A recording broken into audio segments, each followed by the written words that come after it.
Get ready to thrive loud with Lou Diamond.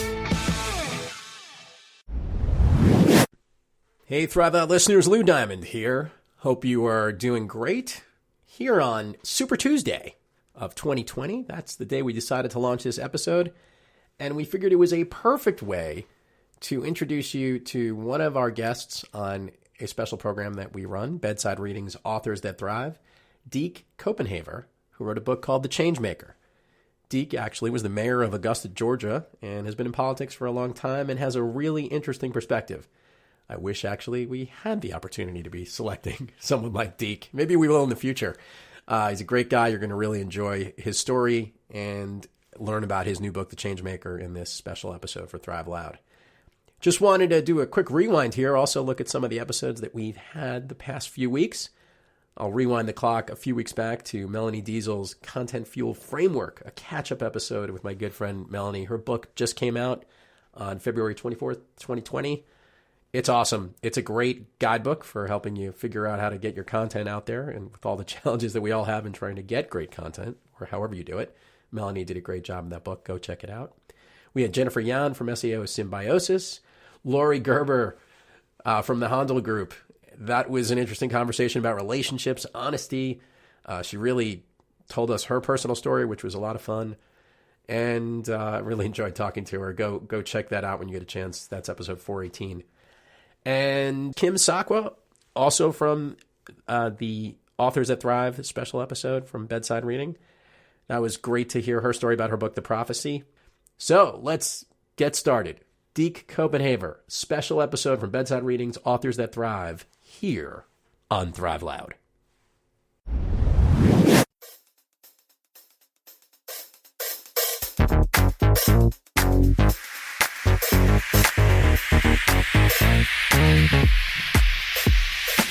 Welcome to Bedside Readings, Authors That Thrive, a podcast show that provides you exclusive access to top writers around the globe and how they are thriving through their writing, their passions, and their lives. Here's your host, Lou Diamond. Welcome, everyone, to Bedside Readings, Authors That Thrive, connecting you to amazing authors that are thriving through their work and in their lives each and every day. I'm your host, Lou Diamond. Today, we have the former mayor of Augusta, Georgia, and currently the principal of Copenhaver Consulting, serving the needs of businesses, nonprofits, and local governments. In May of 2019, he published his first book, The Changemaker, The Art of Building Better Leaders, something I love to talk about. Listeners, please welcome Deke Copenhaver. Deke, how are you today? I'm great, Lou. Thank you so much for having me on the show. Deke, I love authors that tap into the topic of leadership, specifically those that have had to deal with being a leader in the public space, because it is a little bit different than dealing with the private sector. So what I'd love to start off with and have the listeners share a little bit of how this became kind of your passion, because I know it wasn't the first thing you did when you came out of the womb to say, I wanted to lead in this direction. So how did becoming a leader and the mayor be something that maybe sought you out, or something that you were interested in pursuing? I have really always gone where I've seen the greatest need, which is not a typical path in life. But in 2004, I went through a program called Leadership Georgia. And my graduation weekend, we had our third current or former elected official go under indictment. So I got off the bus in Thomasville in South Georgia, and a gentleman that was a friend of mine that was on the board, that was Eric Tannenblatt, currently serving as the then Governor Sonny Perdue's chief of staff, said, "What are you guys putting in the water up there?"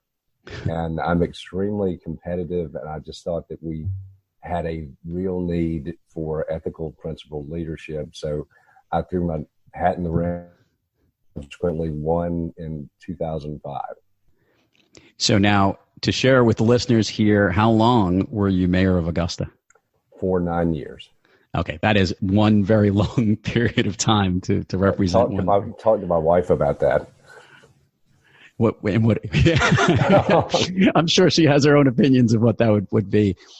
Let's go with this. Before we hit the lessons that you've learned, I'd love to understand maybe what was the biggest challenge that you faced that maybe you were green-eyed going into the role versus when you were knee-deep in having to play the leadership role within your community?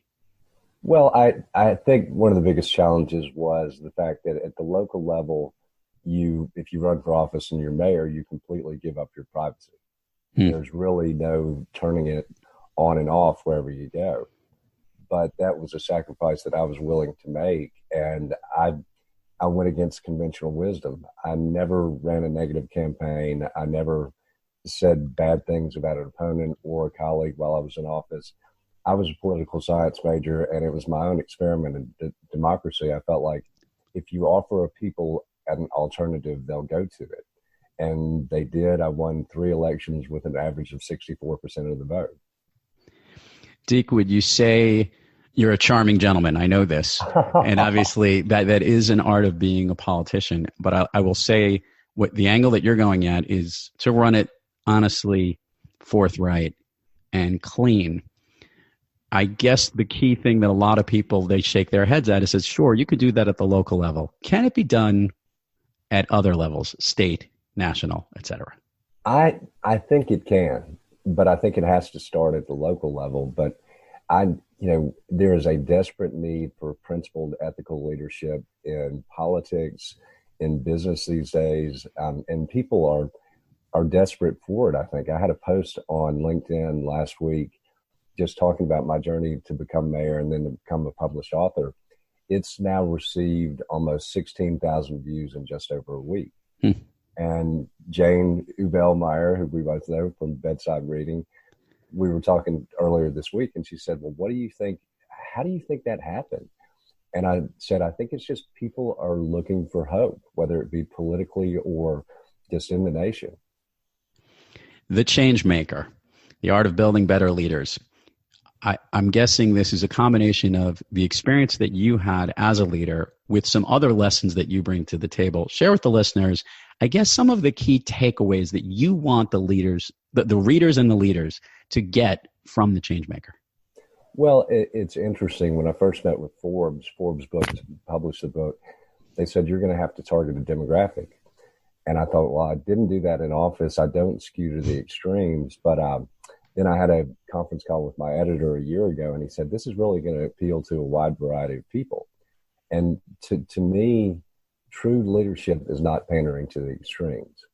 I view organizations and communities as basically a bell curve where the majority of the people are in the center of the bell curve, center right, center left.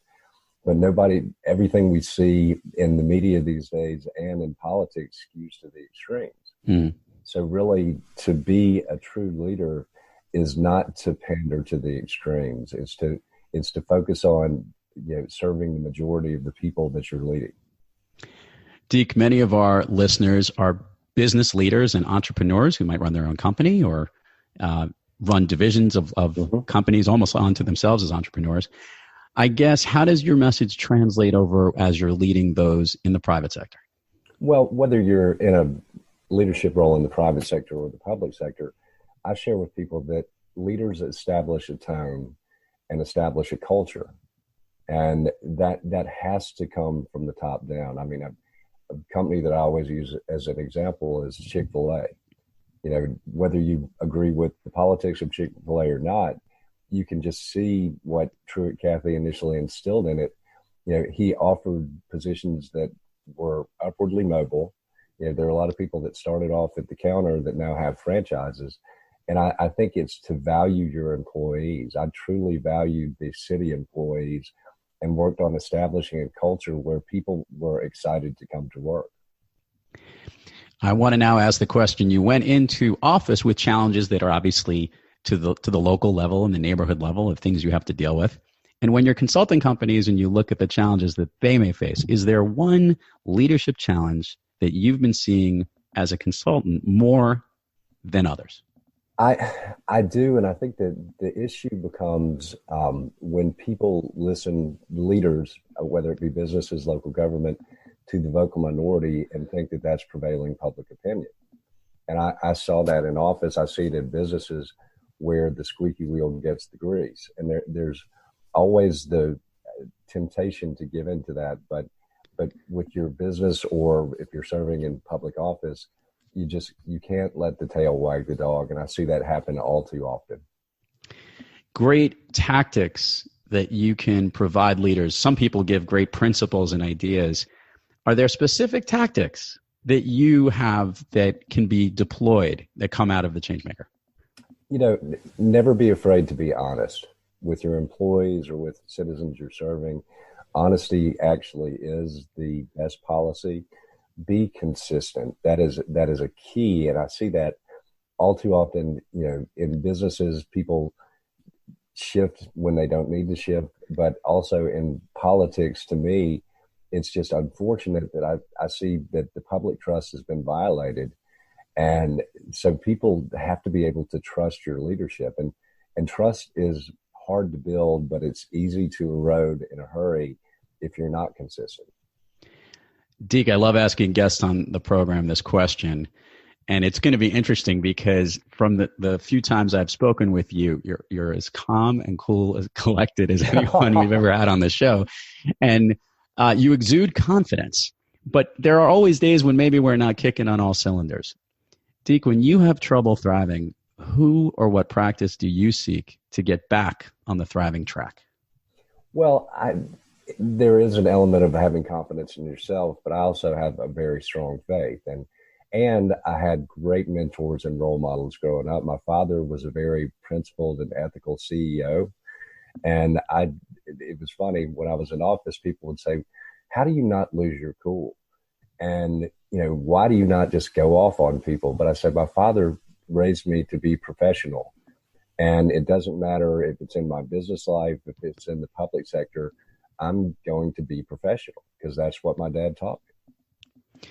We're going to head a little bit down Fun Street here because I'm very curious. We always love to learn a little bit more about our guests on the program, Deke. Let's just start off with some fun ones. What is your all-time favorite movie? A River Runs Through It. Okay, now I kind of am guessing why this would be it based on what you just shared about your faith and the way you were brought up in your family. But how does that movie connect with you?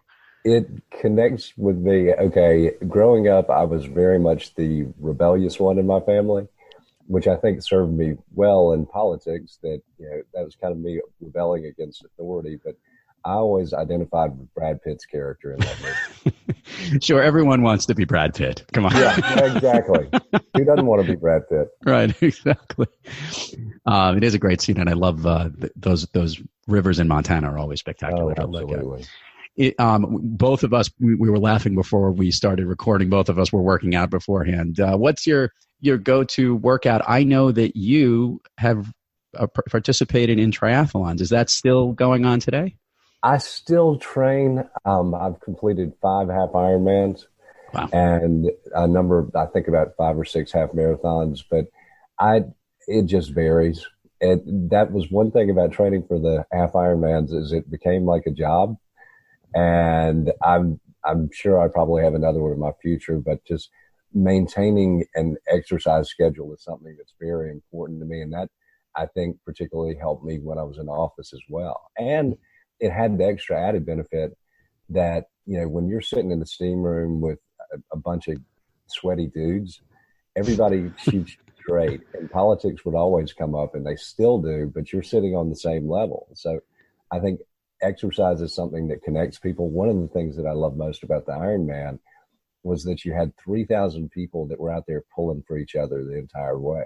Right. And there's an energy around it. I've seen that race in person. They've done one here up in New York. They've done one in California, and I've been on the grounds as this thing goes on, and I just shake my head in amazement. And anyone, whether it's a half or a full, it is such an incredible achievement. Let's get 2 things. Personal goal that you have maybe is there another big race in the future that you'd love to compete in, or? I have not determined that yet, but yes, I know there are more races in my future. And I'll tell you one part about leadership too is taking a leap of faith.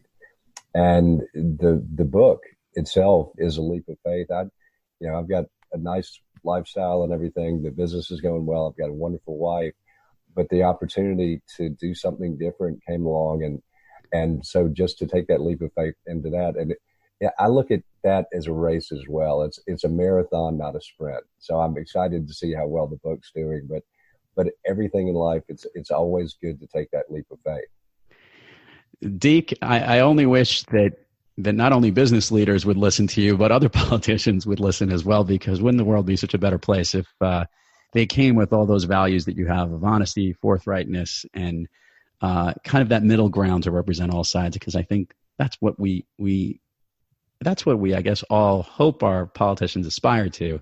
And maybe you're the example that needs others to kind of look at and say, that's the example that we should all follow. Well, it's interesting. The University of Texas, El Paso Student Engagement and Leadership Center found the book themselves this semester and incorporated it into a Powerful Words program. But on my birthday on November 20th, they had their last meeting, and I got a video conference with some of the students. And I had a young lady from Vietnam tell me, I have tears in my eyes. You've actually given me hope in politics. And you know, I couldn't make that up. That's that organic connection. But I think people are hungry for, ethical, forthright leadership at all levels. Deke Copenhaver, thank you so much for coming on the program today. This has been great, and I know our listeners have appreciated it.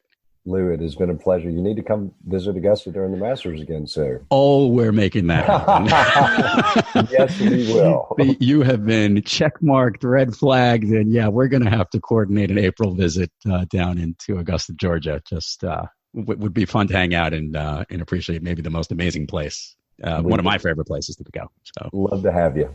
You got it. And remember, listeners, keep thriving onward and upward. And thank you for joining us on Bedside Readings, Authors That Thrive. You've been listening to Thrive Loud with your host, Lou Diamond. Make sure to subscribe on iTunes, Overcast, or wherever you get your podcasts. And follow us on Twitter, Facebook, and Instagram at Thrive Loud. Or find us on the web at thriveloud.com.